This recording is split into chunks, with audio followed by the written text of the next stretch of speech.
with 24 volt systems and 12 volt systems, and the hose size and what you should be running, what you shouldn't be running. So let's just do a quick run through on the hose sizes of what you should be using and what you should be using for your 24 volt system. There's a lot of miscommunication out there, so hopefully this clarifies everything for everybody, because I've used both systems and I've blown up pumps, I've burnt out pumps because I haven't had enough flow coming into the pump. I've worked with a lot of good people in the industry that use these pumps all the time. So first thing, we'll start at a 12 volt pump. So a 12 volt pump is where I was going to hook up my bottom reel. So I've got two reels, top to bottom. So my bottom reel, which was going to be a 12 volt. So a 12 volt pump, you use a 1/2 inch hose. So a 12 mil hose, a 1/2 inch hose is what you run out of your gun. 12 volt system, you can run up to 60 meters. If you need to do big jobs, you can run, up to 100 meters, so 300 foot. If you're doing a real big job, you don't want to run it for a long time, just due to it's going to burn out the pump, because the pump can't prime so much line. I don't have a 12 volt on my truck because I used to have it on my trailer setup. So on my trailer setup, I had all my hoses coming out of the back. As you can see, all the old pipe work, which was all garden hose pressure. But once again, when you run in 12 volt gear, you want to be feeding your manifold, which I don't have the manifold here because I've only got a 24 volt system. So a 12 volt system is the manifold is 1/2 inch. So same as your hose is 1/2 inch, 1/2 inch, 1/2 inch. So what you want to be feeding on the other side of that 1/2 inch is 3/4 inch. So everything coming into that manifold has to be 3/4 inch. So all your hoses going to your water tank, your hoses going to your chlorine, all got to be 3/4 inch feeding into that. You can feed the pump, which I like to do, is feed it with a 3/4 inch feed. So from the manifold to the pump, 3/4 inch. And then from the pump to the gun, you want to be running 1/2 inch line, which is 12 mil hose. And that'll be fine. That'll get you 30, 40 feet, depends on the wind. And that'll get you pretty good flow. We used to run 60 meters on our 12 volt, and we found that was the sweet spot. And then we'd have two spare lines that we could clip on, which we had a 15 meter line and a 30 meter line that we could just clip onto that if we had a big job and we couldn't park the trailer where we needed to get it. So now let's talk about the big boy, which is the 24 volt system, which is what I run. I've just ordered a new super pump. So I got the 10-gallon pump. I've just ordered a new 16-gallon pump, which we'll be putting on the back side here. And we'll be changing out that 12 mil hose to 3/4 inch hose. So I'll have two 24 volt systems on this truck. So this is a bleach pump. This is a 10-gallon, 100 psi, 37 to 38 liters a minute, 24 volt pump. So we are running, everything that runs into this pump is a 1 inch line. So 1 inch line feeding into the manifold, 1 inch chlorine line feeding into the manifold. The only thing that's not 1 inch is a 10 mil, my 10 mil hose that feeds my chemical tank, my soap tank. So right there. So that's the soap tank. So everything else comes out of the back of the manifold up into my chlorine tank, and then my water hose 1 inch comes out of the bottom and goes into my manifold. So it goes through the manifold. These are 1 inch jobs. These ones are made by Midwest. I will be upgrading to Batch Buster later on in the year, which I'm waiting for it to go on the back there. And that's going to be a remote control system,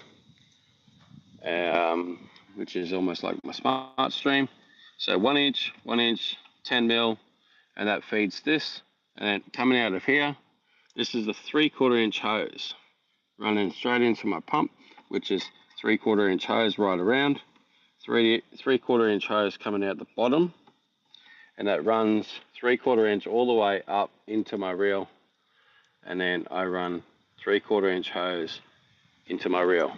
So the length of this reel is 50 meters, and then if I need a bigger hose section, what we carry is we've got a quick connect there, so we carry a 30 meter hose and a 50 meter hose.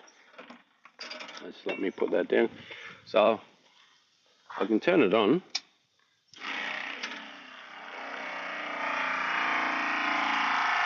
This is priming, it's coming through the bypass, and then ideally we've got a bit of wind, if you can see it blowing back. I can hit on the other side of that road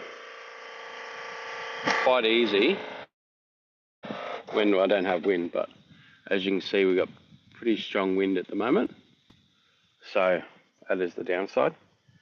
The one thing I will say to anybody that's hooking up a 24 volt system, okay, you will burn out your pump if you don't put a bypass in, okay, because these 1 inch valves from Midwest have not got enough flow when it comes through this check valve. It does not have enough flow to feed your pump. Your pump is pretty thirsty at 40 litres a minute, which is used by a Banjo 3-way valve. And what that does, it bypasses, so my 3-way valve's down there, so it bypasses all that. So once I shut off all my proportioner, it bypasses that, comes straight up here, straight into the top of the manifold and straight down. So it's got a direct feed with my water tank. So my first 24 volt pump, I burnt that out within 2 months. This one's been running for over 8 months, and it's mainly because I wash it out, I take care of it, I tighten up the screws every month to make sure there's no leaks. The biggest problem we have with it is the T-pieces leak. So we've taken all the T-pieces out and we put all new ones, put all new clamps on with that top and bottom. So that's nice and strong. And that's the way we get away from that. Because you can have a little tiny air leak here and that will reduce your flow. So, and if you check my YouTube channel, you can see that this pump hits 4.5 stories from the ground with no wind around. If you got wind, you're probably going to hit about 3 stories. But it's all about the flow and getting the water pressure up that high to knock down a mud wasp or anything like that you got up the top there, or you've got some cobwebs. So it comes in handy to do that. But once again, I've basically gone, what I'm doing is I'm completely going away from 12 volt gear. I'm moving more towards the 24 volt gear, because the new super pump that I've just pre-ordered, which comes in next year, so I'll have that in a couple of months. It's got a speed controller on it, so I can dial it down. So I can use it as a 12 volt, spray my chemicals, and then I can dial it back up to rinse my house out twice as fast, 3 times as fast. So that's what we're gonna, that's what we got coming. So once we got that, then we'll plumb all that up. We're gonna plumb it up the same way as the 10 gallon, so it'll be 1 inch lines feeding it. But what we'll have is, we'll have a proportioner on the back here that'll be remote control, so we can chop and change it from the roof. And then when they build the watch, then I can control the flow from my watch at the same time as I'm on the roof. So I can go from 7 gallons, applying all the chemicals, I can hit it from the watch, turn it up to 16, and rinse the whole roof off really fast. So that's going to be an interesting game changer, and that'll be coming in next year. At the moment, we put in a downstreamer the other day, so I can run through that on another video, which is just a complete game changer. Is it necessary? Probably not. Is it worthwhile getting? Yes, it is. It saves you a whole bunch of time and not coming back to the truck all the time, and being able to also, all you got to do is take the remote in your pocket, turn it on like that. It tells you your battery voltage, and then when you want it, you just hit the button, the light flashes, the isolator changes. So we can open that. So the actuator valve turns and actuates. It's a three-way valve, turns it to the chlorine, and then when you're not using it, it turns it back to the water. So that way you can either suck water or you can suck chemicals. So that way you're rinsing out your three-way valve at the same time. It's got a nice big remote control on there, which is beautiful. The only thing I don't like is these cords here get a bit cut. I might put a bit of conduit on that so they kind of crimp together. But other than that, it's you just got to watch that wire. I don't like to pinch it. So other than that, it's a good unit. It saves me a bunch of time. I think our first job, we washed down just a little unit complex, and I think it took us about 20 minutes to do it top to toe. So it was really fast because I could soap up one side, hit the water, rinse, hit it with the M5 twist nozzle, rinse it all off, move to the next side, rinse it, bang bang, and I didn't even have to move backwards and forwards to the truck anymore. So game changer, saves a whole bunch of time, and yeah, thanks for watching, and we'll keep you tuned. Yeah, how to end this?